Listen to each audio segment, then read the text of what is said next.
అనంత కరుణామయుడు అపార కృపాశీలుడైన అల్లాహ్ పేరుతో ప్రారంభిస్తున్న సూర్య అల్ మోమినున్ 7వ వివరణ 1వ రుకు. మిగతా ఆయట్లన్నింటిలో ఖద్ అఫ్లహల్ మోమినూన్ నుండి మొదలుకొని ఖాలిదూన్ వరకు పులింగ సర్వనామం వాడబడినప్పటికీ అవి స్త్రీ పురుషులు ఇరువురికి వర్తిస్తాయి. అరబీ భాషలో స్త్రీ పురుషులను కలిపి ప్రస్తావించినప్పుడు పులింగ సర్వనామమే ప్రయోగించబడుతుంది. అయితే ఇక్కడ లిఫ్రూజిహిం హాఫిజూన్ ఆదేశానికి మినహాయింపునిస్తూ అలా వద్ద అనే ప్రత్యయం ప్రయోగించి ఇందులో ఇవ్వబడిన వినాయింపు పురుషులకే కానీ స్త్రీలకు కాదు అని విసిద్ధపరచడం జరిగింది. ఒకవేళ వారి వద్దకు బదులు వారి నుండి రక్షించుకోకపోవడం పట్ల వారు నిందార్హులు కారు అని ఉంటే ఈ ఆదేశం కూడా స్త్రీ పురుషులు ఇరువురికి వర్తించేది. ఈ సూక్ష్మమైన అంశాన్ని అర్థం చేసుకోకపోవడం చేతనే ఒక మహిళ హజరత్ ఉమర్ కాలంలో తన బానిస పురుషునితో సంయోగం చెందింది. సహచరుల సలహా మండలిలో ఈ వ్యవహారం వచ్చినప్పుడు అందరూ ఏకగ్రీవంగా ఈవిడ దైవగ్రంథాన్ని తప్పుగా అర్థం చేసుకుంది అని అన్నారు. ఒకవేళ ఈ వినాయింపు పురుషులకు ప్రత్యేకమైతే భార్యలకు వారి భర్తల సమక్షంలో మర్మాంగాలను రక్షించుకోకపోవడం ఎలా ధర్మసమ్మతమవుతుంది అన్న సంశయం ఎవరికీ కలుగరాదు. ఈ సంశయం తప్పైనది అనడానికి కారణం భార్యల విషయంలో భర్తలకు మర్మాంగాల రక్షణ ఆదేశం నుండి వినాయింపు ఇచ్చినప్పుడు భర్తల విషయంలో భార్యలకు దానంతట అదే ఈ ఆదేశం నుండి వినాయింపు లభిస్తుంది. వీరి కొరకు వేరుగా విశదీకరణ అవసరం ఉండదు. ఈ విధంగా వినాయింపు ఆదేశ ప్రభావం క్రియాత్మకంగా కేవలం పురుషుడు అతని స్వామ్యంలోని స్త్రీ వరకు పరిమితమైపోతుంది. స్త్రీకి ఆమె బానిస పురుషుడు నిషిద్ధమవుతాడు. స్త్రీకి ఈ నిషిద్ధ చట్టం విధించడంలోని ఔచిత్య విఘ్నత ఏమిటంటే బానిస పురుషుడు ఆమె కాంక్షను పూర్తి చేయగలడు, కానీ ఆమెకు ఆమె ఇంటికి కన్వాం పోషణాధిపతి కాజాలడు. ఈ కారణంగా కుటుంబ జీవిత వ్యవస్థలో అవ్యవస్థత నెలకొంటుంది. 3. అయితే దానిని మించి ఎవరైనా ఇంకా ఏమైనా అదనంగా కోరుకుంటే వారే అవధులు అతిక్రమించేవారు అనే ఈ వాక్యం పైన పేర్కొన్న 2 ధర్మసమ్మతమైన విధానాలు తప్ప మనోకాంక్షలను తీర్చుకునే ఇతర విధానాలన్నింటినీ నిషేధించింది. అది వ్యభిచారమైన, స్వలింగ సంపర్కమైన, జంతువులతో సంపర్కమైన, మరేదైనా సరే కేవలం హస్తప్రయోగం వ్యవహారంలో షరియత్వేత్తల మధ్య భేదాభిప్రాయం ఉంది. ఇమాం అహ్మద్ బిన్ హస్బల్ దీన్ని అనుమతిస్తారు. ఇమాం మాలిక్, ఇమాం షాఫీ దీన్ని పూర్తిగా హరాం, నిషిద్ధం అంటారు. హన్ఫీ షరియత్వేత్తల దృష్టిలో ఇది నిషిద్ధమే. అయినప్పటికీ తీవ్ర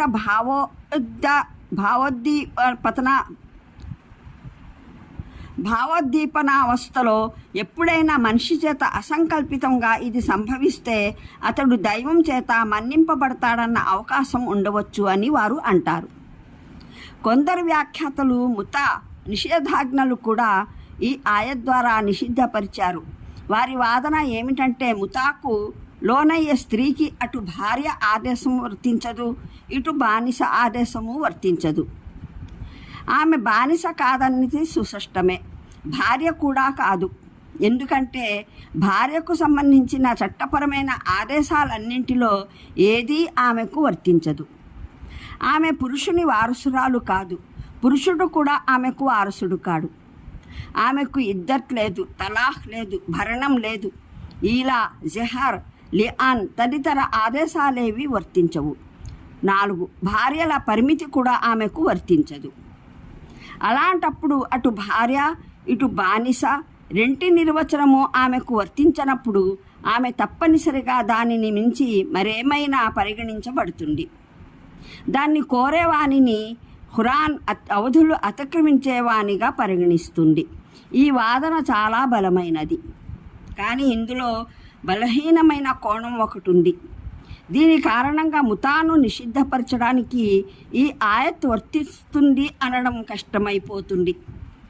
అదేమిటంటే ప్రవక్త మహానీయులు సల్లల్లాహు అలైహి వసల్లం ముతాను నిషేధిస్తూ అంతిమంగా ఖచ్చితమైన ఆదేశం మక్కా విజయం జరిగిన సంవత్సరమే ఇచ్చారు. అంతకు పూర్వం దాన్ని అనుమతించిన ఆధారాలు ప్రామాణికమైన హదీసుల్లో ఉన్నాయి.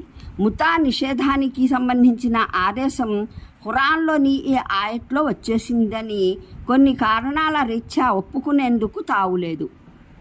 ఈ సూరా ఏకగ్రీవంగా మక్కాలో అవతరించింది అని, హిజ్రత్ కన్నా ఎన్నో ఏళ్ల ముందే అవతరించిందన్నది నిర్ధారితమైన విషయం. అలాంటప్పుడు ప్రవక్త మహానీయులు సల్లల్లాహు అలైహి వసల్లం దాన్ని ముతాను మక్కా విజయం వరకు అనుమతించారని ఎలా భావించగలం?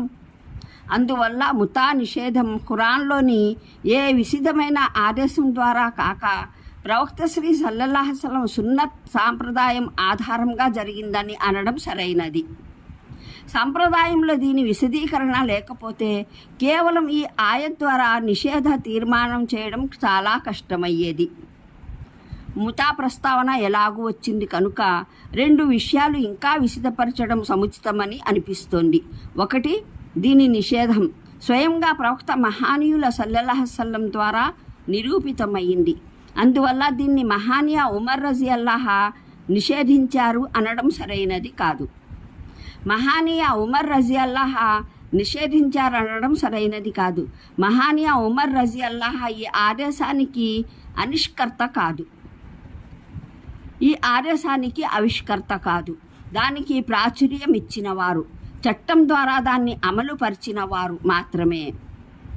ప్రవక్త మహానీయులు సల్లల్లాహు అలైహి వసల్లం ఈ ఆదేశం తన చివరి రోజుల్లో ఇచ్చినందువల్ల సాధారణ జనావళిలోకి అది చేరనందున హజరత్ ఉమర్ రజియల్లాహు దాన్ని జనసామాన్యంలోకి ప్రసారం చేశారు, చట్టం చేసి అమలు జరిపారు. 2, షియా సోదరులు ముతాని ప్రస్తుత అనుమతింపబడినదిగా నిర్ణయించే పంథాను అవలంబించిన వైఖరికి ఎట్టి పరిస్థితుల్లోనూ దివ్య గ్రంథం ప్రవక్త సాంప్రదాయాలలోని మౌలిక ఆదేశాల్లో ఎంతమాత్రం అవకాశం లేదు. ప్రారంభ కాలంలో ప్రవక్త సహచరులు, వారి అనుచరులు, షరియత్వేత్తలలో కొందరు పెద్దలు ఇది అనుమతించబడిందని అనుకునేవారంటే వారును దీన్ని కేవలం గత్యంతరం లేని అత్యవసర పరిస్థితుల్లోనే ధర్మసమ్మతమని భావించేవారు. వీరిలో ఎవరునూ దీన్ని నికాహల ప్రస్తుత అనుమతించదగిందిగా, సాధారణ పరిస్థితుల్లోనూ మామూలు చర్యలా చేసుకోదగిందిగా అంగీకరించేవారు కారు.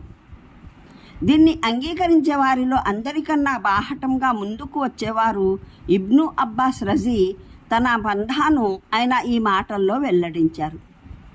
ఇది చచ్చిన పశువు లాంటిది, గత్యంతరం లేనివాడు తప్ప మరెవరికీ ధర్మసమ్మతం కాదు.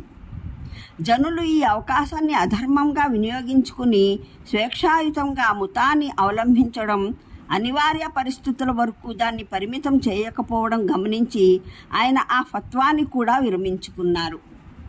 ఇబ్ను అబ్బాస్ ఆయనతో ఏకీభవించేవారు. కొందరు పెద్దలు తమ ఈ పంథాను మార్చుకున్నారా లేదా అన్న ప్రశ్నను పక్కన పెట్టినా వారి పంథాను అనుసరించేవారు మహా అయితే గత్యంతరం లేని పరిస్థితుల్లో అనుమతి ఉందనే వరకు వెళ్ళగలరు.